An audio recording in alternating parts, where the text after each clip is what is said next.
आत्ता जो तुम्ही प्रिव्ह्यू पाहिला तो क्रिएट करणं अगदी सोपं आहे। सर्व एडिटिंग या व्हिडिओमध्ये सांगितली आहे। जर कोणी आपल्या चॅनलवर नवीन आले असाल तर चॅनलला सबस्क्राइब करून बेल नोटिफिकेशन ऑलवरती सेट करून टाका। हा जो टेटस आहे आपण अलाइट मोशन मधून क्रिएट केला। सिंपली हा टेटस क्रिएट करण्यासाठी अलाइट मोशनला ओपन करायचं आहे।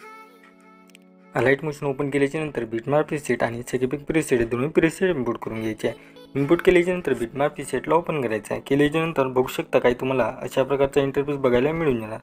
स्टार्टिंगला यायचं, स्टार्टिंगला आल्यानंतर आता तुम्हाला इथं फोटो ॲड करायचा आहे। फोटो ॲड करण्यासाठी प्लस आयकॉनवरती क्लिक करून मीडियावरती जायचं आहे। जो इथं फोटो तुम्हाला ॲड करायचा आहे त्या फोटोवरती क्लिक करून थ्री डॉटवर जाऊन इथून फिल कंपोजिशन एरियावरती क्लिक करायचं आहे। फोटोच्या लेअरवरती क्लिक करायचं आहे। 6.4 सेकंदावरती आल्यानंतर 2 नंबरचा आयकॉन दिसते यावर क्लिक करून घ्यायचं आहे। केल्यानंतर आता जेवढे काही तुम्हाला इथं बीट दिसणार तेवढे इथं फोटो कट करून घ्यायचे आहे। तर आता असे सर्व फोटो तुम्हाला ॲड करून घ्यायचे आहे। चला तर मी असे सर्व फोटो ॲड करून घेतो।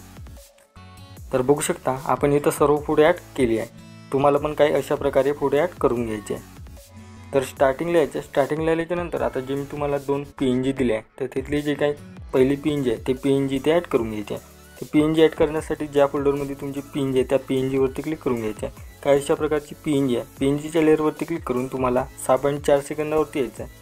2 नंबरचा आयकॉन दिसते यावर क्लिक करून घ्यायचं आहे। केल्यानंतर आणखी तुम्हाला समोर यायचं आहे। समोर आल्यानंतर 6.26 सेकंदावरती आल्यानंतर परत तुम्हाला जी दुसरी PNG आहे ती इथे ॲड करून घ्यायची आहे।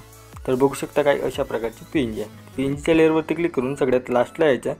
2 नंबरचा आयकॉन दिसते यावर क्लिक करून घ्यायचं आहे। केल्यानंतर इथून बॅक येऊन जायचं आहे। सेकेपिक प्रीसेटला ओपन करायचं आहे। केल्यानंतर पहिल्या फोटोच्या लेअरवरती क्लिक करून हा इफेक्ट कॉपी करायचा आहे। बॅक यायचं आहे, बिटमॅप प्रीसेटला ओपन करायचं आहे। केल्यानंतर पहिल्याच फोटोला हा इफेक्ट पेस्ट करून घ्यायचा आहे।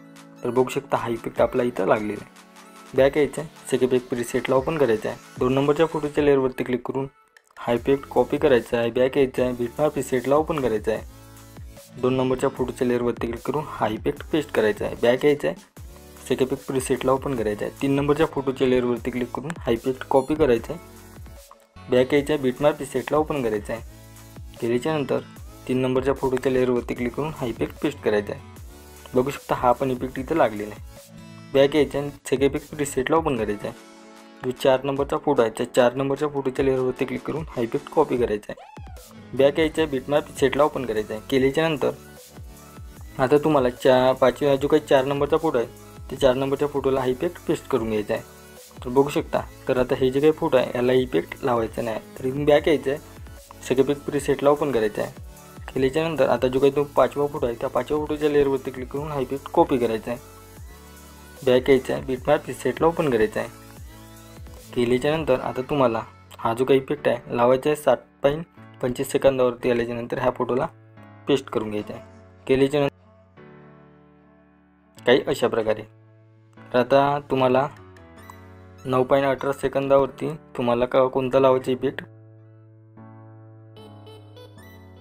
25 सेकंदावरती आल्यानंतर हा इफेक्ट कॉपी करायचा आहे। केल्यानंतर तुम्हाला 9.2 सेकंदावरती आल्यानंतर इथं हा इफेक्ट पेस्ट करून घ्यायचा आहे। केल्यानंतर बघू सेकेपिक प्रीसेटला ओपन करायचं आहे। केल्यानंतर आता जो काही लास्टचा इफेक्ट राहिला त्याला इथून कॉपी करायचा आहे। बॅक यायचं आहे, बिटमॅप प्रीसेटला ओपन करायचं आहे। केल्यानंतर तुम्हाला सगळ्यात लास्टला यायचं आहे। आल्यानंतर हा जो काही लास्टचा फोटो आहे त्याला इथं इफेक्ट पेस्ट तर बघू शकता बॅक यायचं आहे, सेकेपिक प्रीसेटला ओपन करायचं आहे। दोन्ही लेअरला सिलेक्ट करायचं आहे आणि इथून कॉपी लेअर करायचं आहे। बॅक यायचं आहे, बिटमॅप प्रीसेटला ओपन करायचं आहे। तो आयकॉन दिसते यावर क्लिक करून तो पेस्ट लेअर करून घ्यायचा आहे। केल्यानंतर दोन्ही लेअरला सिलेक्ट करून सगळ्यात लास्टला यायचं आहे। तर आता हे झाल्यानंतर आता तुम्हाला काय करायचं आहे 6. तुम्हाला खालची जे काही लेअर आहे त्याला इथून कट करून घ्यायचं आहे काही अशा प्रकारे। तर आता तुमचा व्हिडिओ तर एकदम रेडी झालेला आहे। याला सेव्ह करण्यासाठी सेटिंगच्या साईडचा शेअरचा आयकॉन दिसते यावर क्लिक करायचा आहे आणि एक्सपोर्ट बटनवरती क्लिक करून घ्यायचं आहे। केल्यानंतर